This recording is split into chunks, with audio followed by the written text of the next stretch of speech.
Thank you so much for having me. I really am deeply humbled and grateful to be here.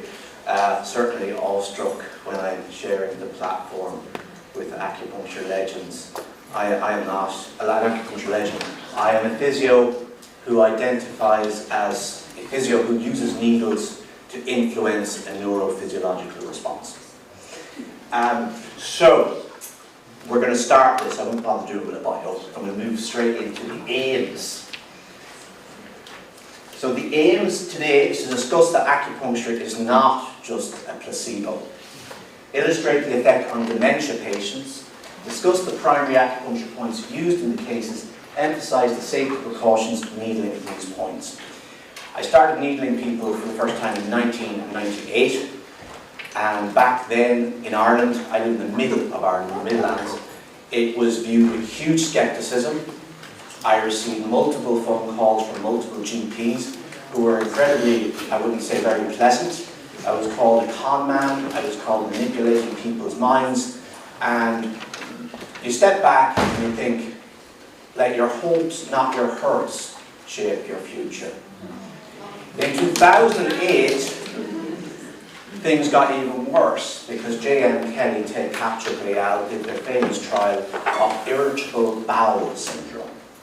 And if you're not familiar or you've forgotten it, a quick recap. So effectively they got 270 people and they split them into 3 arms. One was the waiting list. So they got these people, they filled out a questionnaire, let them be. The second was placebo with limited care. And by placebo, what they trained the clinician to use sham acupuncture, which is always a sort of an oxymoron, sham acupuncture. But they used a Streitberger needle, which essentially is a stage sword. It doesn't penetrate the skin. And they were instructed not to interact in any way with the patient.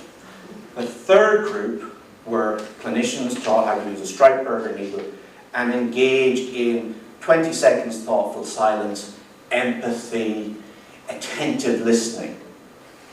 And then they got the result, which we do, which as physios, we actually do naturally.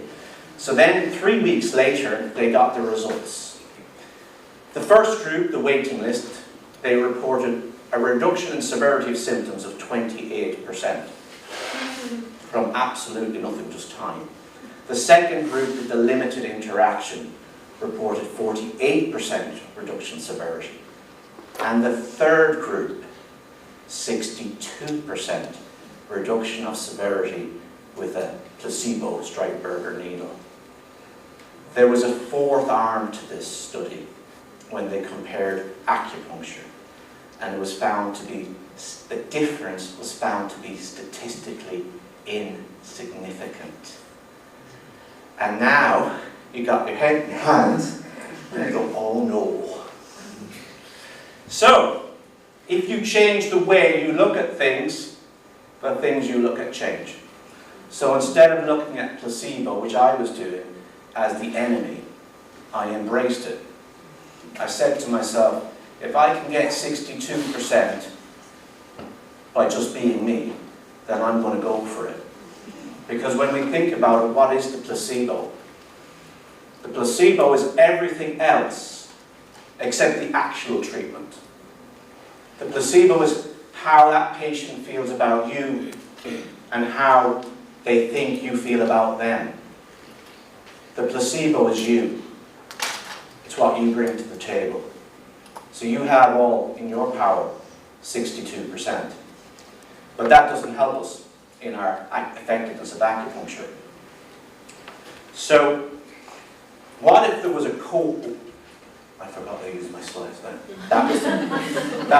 That's the study of J.M. Kelly and Ted Kaplan.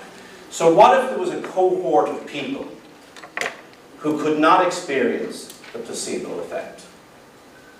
Then any treatment you would do for them, if you improved their symptoms, that would be argued to be purely down to the actual treatment. And that cohort of people are those that have dementia. Fabrizio Benedetti et al. Did a study on this, and when it was an infusion, an open infusion, when they told these people